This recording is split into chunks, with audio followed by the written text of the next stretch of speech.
It started. I'm nervous, y'all. Can they hear us? They can hear us. Okay. I'm nervous. I don't know why. My heart beating all fast. She's nervous, but she's beautiful. So we're gonna wait. It's just not 5 o'clock. We're gonna get us some folks to chime in before we get the conversation started. I'm tagging Cornell. Hey, Lisa Owens. Hey, Maureen. Hey. I love What's up, y'all. I love y'all. For real, for real.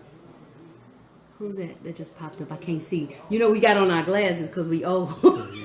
We trying to look at. And if we Curb! Hey, Curb. Hey, Bobby. So if we get to doing this real close and then become way far back, that's because we trying to look at it and read it through our glasses a certain way. Yeah, because we are. Oh, Curb! Look. I just want you to know, that says Prince. I want you to guess what's in this glass. That's for you. Shout out to JC Curbing. Thank you for showing her yet another libation. Yeah. Let's call it a libation. Okay, we'll call it. Hey Joe. Hey Lisa. Yeah. Okay. I see a face, but I don't know who that is. I want to touch stuff. Shonte, twin, how you doing? Oh, my baby Cornell is watching. Yeah, Tyler watching. Oh, speaking of which, I don't know why he even watching, because he in the other room along with all the other children. There go Dave. And Sugar Wooga's here. And Wooda came home, y'all. He's here. He happy to be here. Tyler, ain't you supposed to be at work? You supposed to be, you watching from work?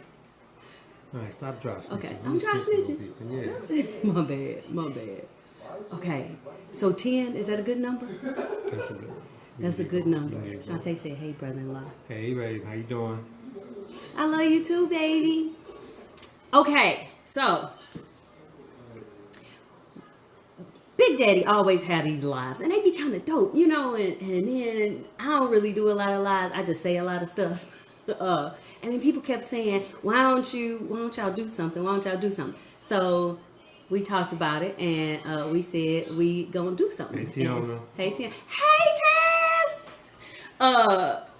We gonna do something and have a conversation. And so when I said that, I asked Cornell, you know, what he thought about it. He said, yeah. And the first thing we should tell is our story. And I'm like, what part of our story? Hey, Miss Beck. Hey, Mary Rose. That's my girl. What about the story you want to talk about? Because I wasn't sure. So. Okay, so again, I do all these lives, and you know, it's all over the place. It just depends on what I'm feeling at the moment. And there's been a few times when I did a live and Shonte chimed in, and apparently people kind of either like, respect my opinion about certain things and our opinion and our life. Called you squirrel. So when we hey, Fred. When we post certain things about our family and with our family, folks are really liking that, and we hear people tell us all the time, we actually meet them in person, that you all have such a great life and a great marriage and a great family. So I thought, you know, that's something we need to talk about, and the reason we need to talk about it is because everything is great if you choose to only share certain parts of it. You know, so it's kind of an unfair look, you know, when we're not going to show the dirt. We're not going to display the dirt. That's not us. That's not how we are. You know, we love each other, and we love each other hard, and we love our family, but we have trials and tribulations just like everybody else does. So what we were thinking was, because we running up on our 20th anniversary, and we've been through. We've been through the valleys and the mountain peaks. We've had it all, and I thought we should share that. I thought we should share that there are some valleys in our relationship. There are, along with the peaks. So Alicia was kind enough to do questions, and what's interesting, one of the questions that she had was what we were going to start off with and how we were going to start off with it. And her question is, in every marriage you go through ups and downs. What was the worst and what was the best. So actually, we were going to start this whole live with the worst.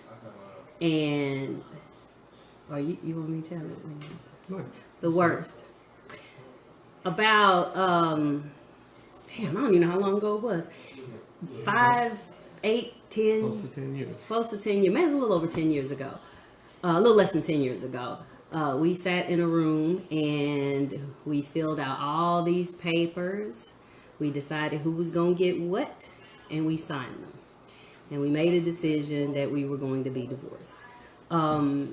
It wasn't anything. It was just we were fighting all the time. We didn't spend time together. We both had very busy lives. Physical. You got to say that. Don't just be telling people we. Everybody in the world know you don't beat my ass. I'm Shonte. What are you saying? Anyway, you don't beat my ass, America. Arguing, we couldn't get along. It was just miserable. And so, however the conversation came, we said, okay. And so I printed off the papers. We just gonna make this amicable, and he gonna get the motorcycle. It was just a lot of stuff. So we signed these papers, and then we went home, and we decided to go ahead and tell the kids that we had left in the house, which were the boys. And so when we told the boys, at that time, Travion wasn't living with us then, so it was just David and Cornell. So they came into the room and we let them know that we think that it's best that we go ahead and we end this marriage because of the issues that her and I were having, and that we love each other and we love them, but we just want to move forward in this fashion because we think it's what's best. So this is what we were going to do. We had the paperwork filled out. This our direction. We'll go to the courthouse on Monday and file them amicably because we didn't hate each other. We just didn't connect at that point anymore.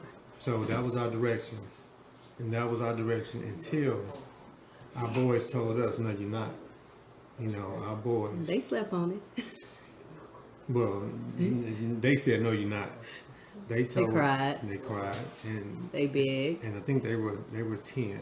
They were about 10 years old, and they told us, "You guys are done with this relationship, and you've done this to this point, but you haven't asked us what we thought about it." And then they said, "Just give it 30 days." 30 days. 1 month. Can y'all just be nice to each other for 30 days? And do you know how foolish you feel as an adult to have an 8-year-old kid tell you, can you give it 30 days? And for me, because I really can't speak on what it was for Cornell, I didn't want to be divorced. I just didn't want to be miserable anymore. I didn't want to constantly have this anxiety, built in. But I adored him. I've adored him from the moment I met him. We have a wonderful friendship, but it was just hard just being together because we weren't connected. Fred, you asked, does God play a role in your life? Actually, very much so. We was at the church when we filled out the paperwork. We were at the church. So it was just one of those things. And so, we talked about it, and we went to counseling. So at counseling,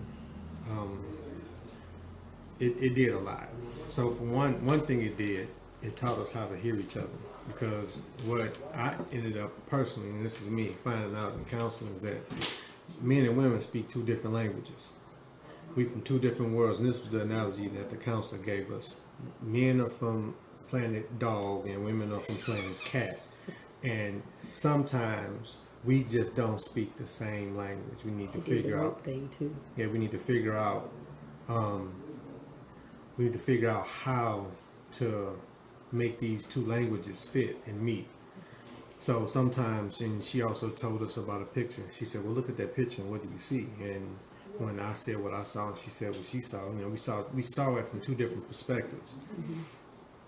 So that's how I learned to start looking at my marriage and with my wife.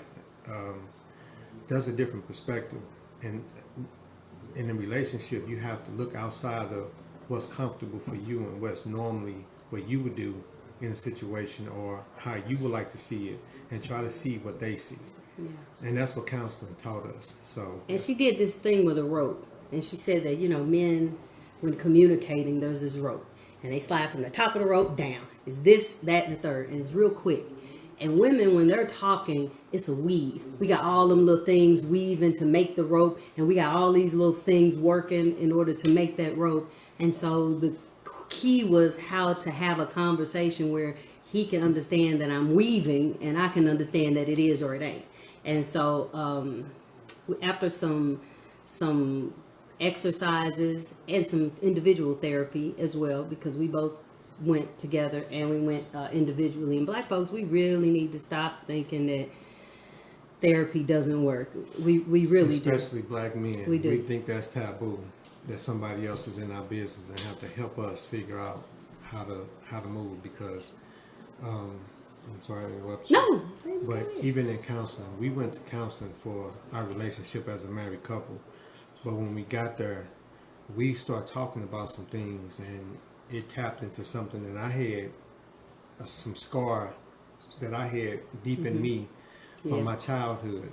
Both so of us. I had to come back, and I had to take some. We both took private sessions after that, as individuals, because we had individual damage, and which is why we're willing to share all of this, because sometimes you can't move forward in life and in a relationship with somebody and try to understand their workings if you don't even understand your own. If you don't even fully understand why you move the way you move, but then you want to dictate or get upset about how someone else moves and you can't understand it. Mm-hmm. So first thing for me was to understand who I was. Yeah, and I had bad relationships. He's had bad relationships, and one of the other things that we were doing is that we were bringing that into our situation. I just knew because he did this he's gonna do that thing that so and so did to me after the fact, not even giving him the benefit of the doubt. And Cornelius always tell me he gonna be happy till he ain't happy no more. He gonna ride it until he find out he can't ride it no more. I'm not like that. I'm waiting on the other shoe to drop. I'm looking around to see the problem, and that just didn't work for us. So what we did in these exercises, we started talking, and I'm hot-headed. Everybody who knows me knows I'm hot-headed. I'm temperamental. I'm quick to do this. I talk real strong. And he had to learn how to hear what I'm not saying. And what it was, this anger was more fear. And I had to learn that was fear of being hurt. And he had to learn that it was fear. So he had to go through okay, she hollering at me, she tripping. What is she trying to tell me? And with me, like they talk about these love language things. Ain't that the truth? Because I need somebody to show me they love me. He needs somebody to tell him all the time. And I tell him how fine he is, and how much he is fine though, y'all. And how much I love him and what a great job he's doing and all that. I don't need that. I need you to clean the gutters and wash my car, and that says I love you. So we had to really learn that. But we couldn't learn that without the intent, and this is to Alicia's other question about young people. Don't ever go in a relationship expecting it to end. Don't ever go into a situation because you want to be married, because you want to, whatever. Anyway, expecting to be married because you want to be married, you want this certain kind of life, because if you're not compatible with that person, or if you're going into it for that reason, and if it doesn't work out, I can always get a divorce, you are in the wrong business. You should never be married. And he's been married before. I was in like a horrible relationship, but I only wanted to be married once. So when we got married, the promise that we made is that we just not gonna get a divorce. Yet we sat there and did that. Mm-hmm. And when the boys said what they said, it brought us back to that reality that we are in this forever. You ain't gotta like me. we are in this forever. And in all of this, we became friends. Like friends. Like we actually like each other. I like you. You like me? I love you. You love me, but are you happy I'm coming home every day? Like, do you like me? Because you cook. Y'all know she cook. Y'all see my lunch every day. My wife, no, seriously. Hey, Brittany, my wife literally makes 90, maybe 95% of the food I eat every day. She gets up in the morning and she make breakfast, and she pack my lunch, and in the evening she make dinner.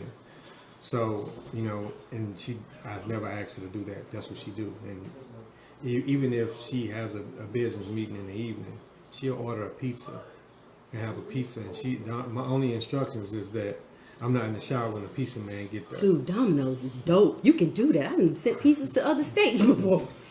Anyway, point being, to the last question again, advice for young couples. Or anybody. Or anybody.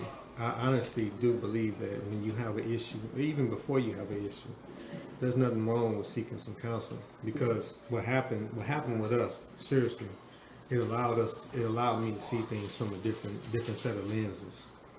And I think that's important for anything. Anything that you get into, you need to see it from different angles so you can know how to attack it in more than one way. And we don't do that with relationships. We just jump in thinking we know what we're doing just because we know a few things to do.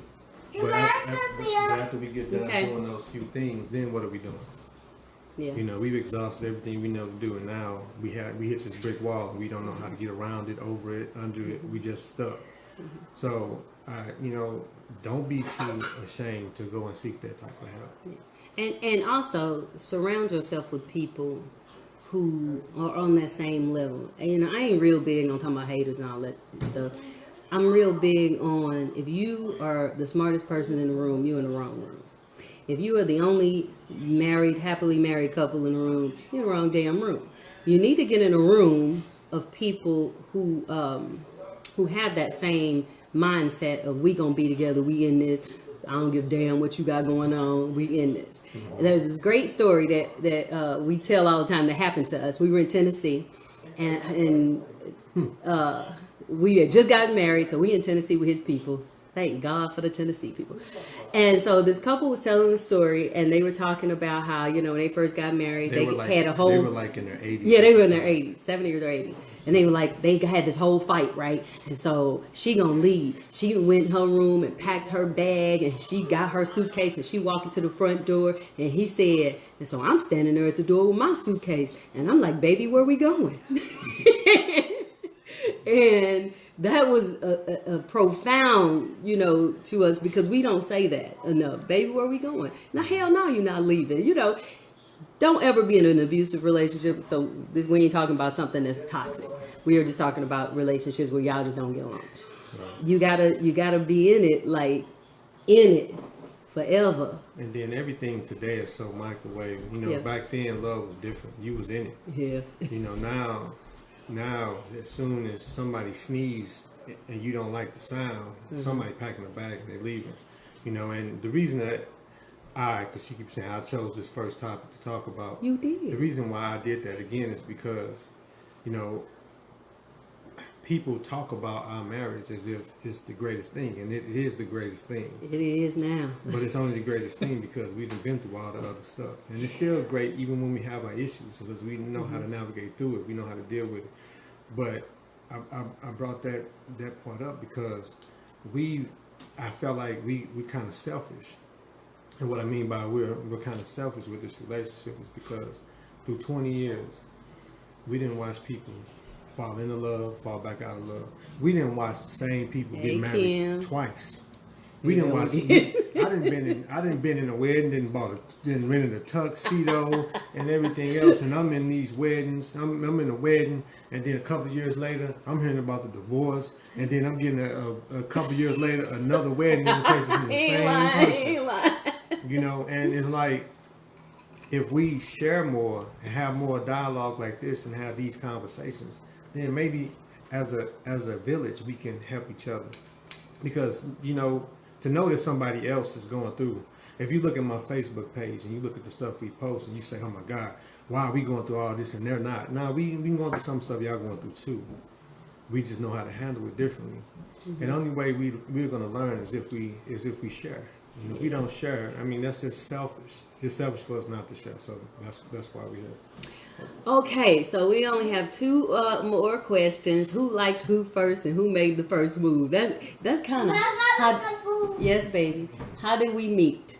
Yeah. So I was in this jacked up situation. I was gonna move into a place. My mama said, Shonte, you need new furniture. That's what you need. So I used to work midnights. I get off at midnight and my hair looks like this. I'm in a holy shirt. I'm off at 7 in the morning. Holy shirt. Pick up my mama. I got you in a minute. We looking all raggedy. I walk into a furniture store because I'm gonna go buy furniture. Dave is downstairs. Y'all gonna see Sugar Wood in a minute. We got the G-Baby here with us. Dave! He's upstairs, baby. Go upstairs. So I walk in and there he is. Yeah, at the furniture store. At the what is it? It was now? Grand Furniture Warehouse on Hanley Road, right up the road. And I walked in and this dude like waited on me. And he was nice. And he thought I was cute, I guess. I don't know. He said he'd been through some things. Baby, I don't really know what else to say. You liked him first. You was being fast. I ain't mad at you, kid. Shit, I'm surprised I got him. Oh, I'm sorry. My bad. Anyway, so there's always two stories. People always, a man and woman always have two stories. Is the woman's version, and then it's the right version. So I'm gonna tell you the right version. She didn't say that. So this is the correct version of what happened. Both of those questions. Stop. Who made the first move and who liked who first? It was both me. So at this furniture store, I was on the back end of a horrible relationship. You know, things didn't work out. It was rough. So I was separated, and I'm at the furniture store. I was the manager. So that particular day, I really wasn't doing any floor work. I wasn't selling any furniture. In the furniture business, or any sales business, and just hip y'all to some sales tricks, there's this thing called TO, meaning turnover. If you're with a customer, you're with a customer too long, before that customer leave the door, you're going to have another salesman come at you. You might have 2 or 3 salesmen hit you before you hit the door. That's called a TO, turnover. So sometimes you may even hear them say TO, and then a second later somebody else is going to come in and take over, because we think in the sales industry that maybe that chemistry didn't work and my chemistry will. So this particular day, I wasn't on the floor working. I wasn't supposed to be on the floor working. So Zabray, one of our salesmen. You just gonna call that dude out like that? Call him out. He was by the front door. He was near the front door. So I'm behind the desk, and I see the door open, swings open, and I saw her walk in with her mother. As soon as she walked in, I hollered, T.O. from behind the counter. Zabray looked over like, well, I didn't even get a chance to utter a word. He was just dumbfounded. He was looking all crazy. I came from behind the counter, took his clipboard out of his hand, and I walked into the store. I just had to get next to this woman. I just had to. You know, she was just beautiful to me. She was drop dead gorgeous, and I had to go and say something to her. So that's how that happened. Yeah, but he had a wedding ring on, and I was like, I don't date married dudes, but hey, here's my card. If you or your wife want to buy a house, I got a real estate license. Yeah, it did happen. So my mama say, hey, y'all hiring? Because my sister need a job. I mean, my daughter need a job, which was my sister. And he, sure enough, gave her a job. And about a month later, and he started bringing her to work at home. And at the time, she lived with me. And so he would come, and the brother don't eat pork. But you know, when I'm home, I cook. I've always cooked. So I'm like, okay, I think I made some pork steaks and macaroni and cheese or something. I'm like, hey, you want to stay for dinner? Because that's what I do. Everybody know me. That's what I do. He didn't know it was pork steak, or he was just being nice, but he ate damn pork and almost died. I didn't know what a pork steak looked like. He never had pork. So. I ate all of it, and I was about to die. And it was kind of some back and forth, and it was months and months and months before we decided that, yeah, I like him. Yeah, he liked me. There was some old backstories, some stalking going on and stuff, but you know, according to him, there's the right way in my story. So that's how it is. So you said who had an issue? Tony. There he is. What kind of recommendations did the counselors make for a man's way to take on negative issues? Whew, I'm ignorant. Oh, he wasn't here when I said that part. Right. So it's back to what she helped us see in each other. You know, I was able to see Shonte at from a different set of lenses. When she would do certain things, or when she would get upset about certain things, I would see that it really, her reaction really didn't match what her issue was and what her heart was. So I would deal with it from a different spirit. But it's not so much how you handle them in the situation. It's more how you handle you and what you want to get out of it. So when you're looking at situations, depending on how negative it is, if it's a game breaker, that's how you deal with it. If it's not a game breaker, if it's not like, this is it, I can't take this, I'm done. If it's not one of those situations, then you choose your battles. And I've learned to choose my battles. You know, seriously. I mean, it's like, okay, that ain't worth it. I'm gonna let that go. It took a while to be able to do that, but you know, there's some stuff that I just let happen, go by, and then a day or two later, we'll talk about it. We'll talk about, well, we're both calm, or she's calm.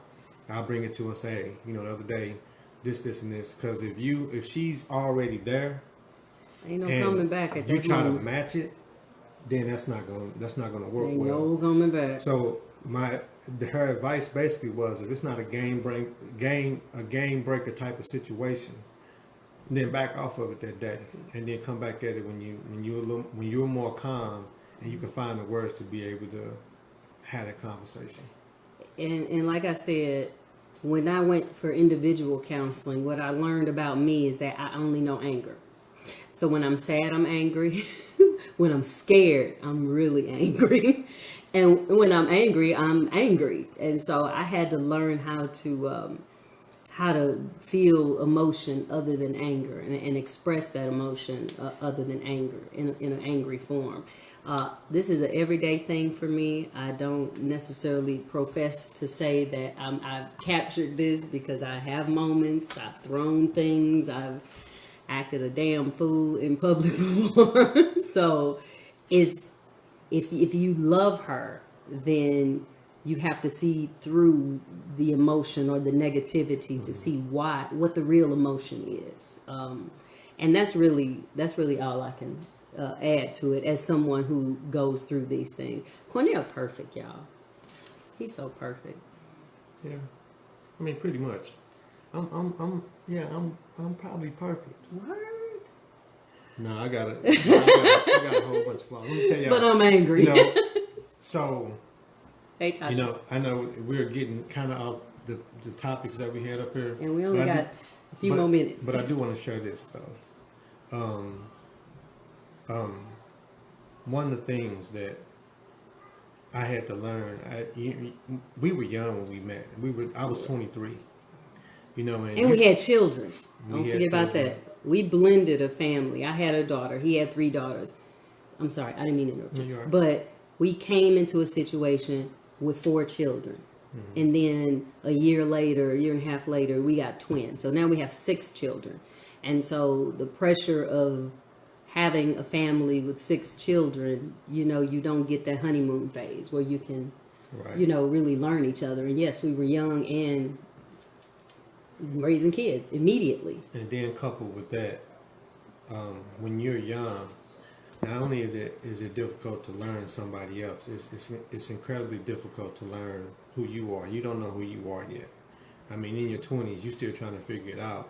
And that's one of the things that I was doing in our relationship. You know, I was trying to figure it out in my 20s, later in my 20s, even in my 30s, early 30s. I was trying to figure out me, you know. So I was exploring and doing things, and I got off into the biker world, and I'm doing that, and I'm enjoying doing these things.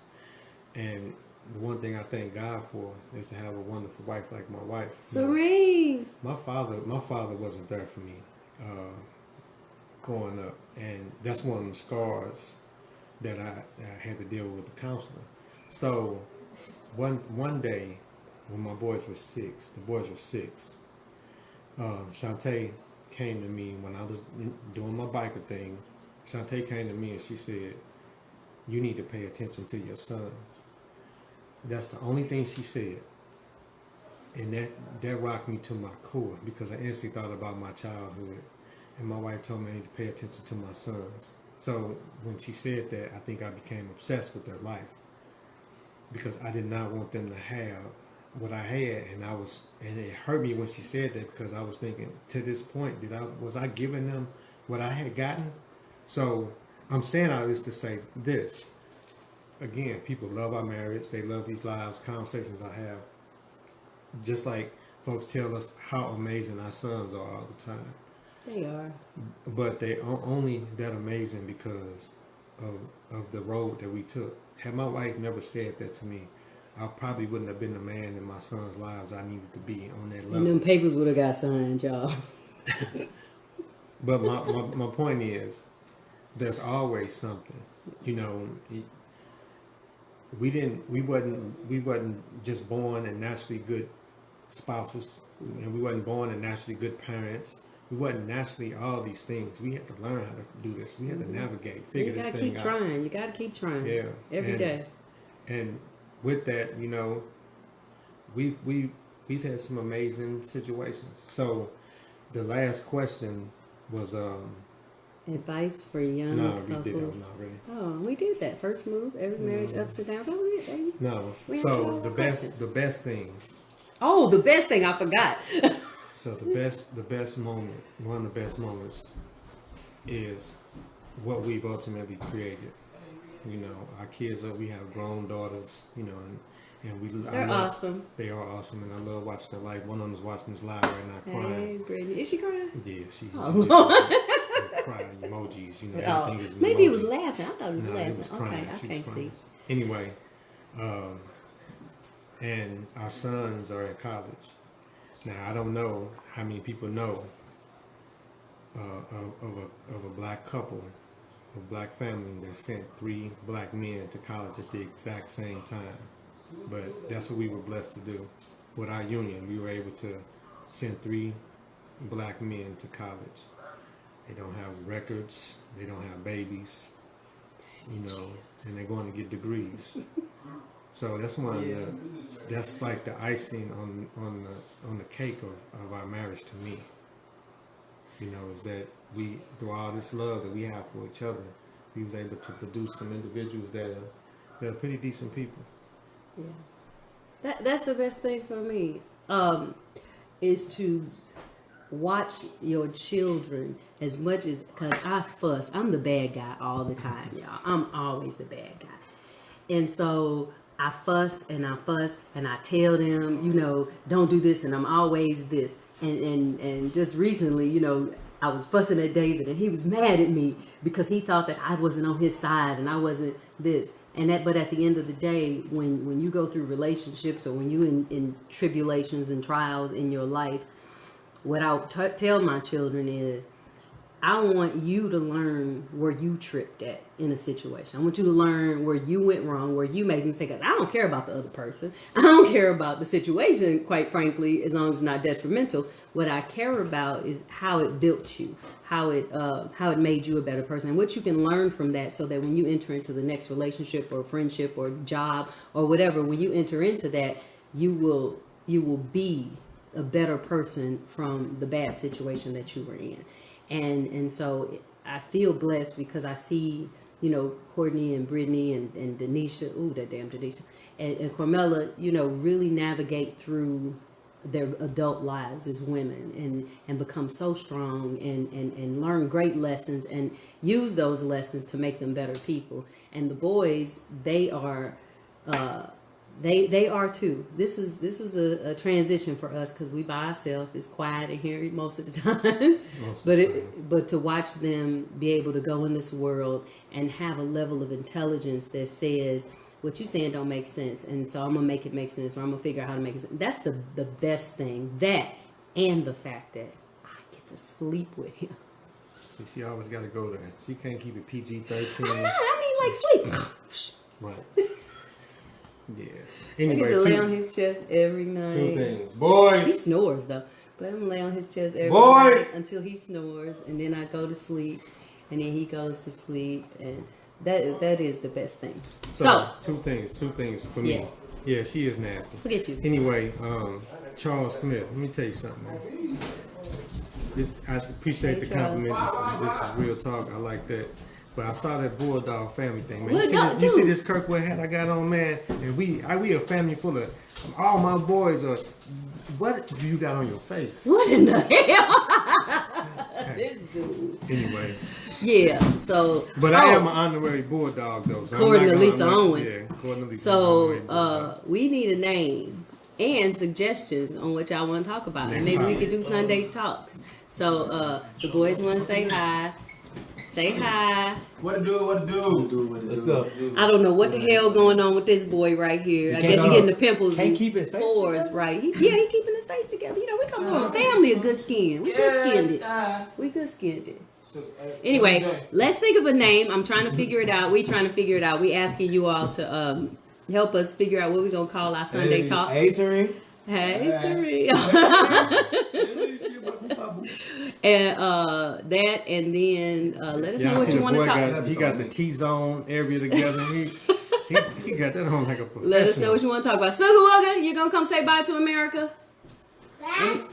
Come over here with us. He's eating his spaghetti with his headphones on. Sunday dinner.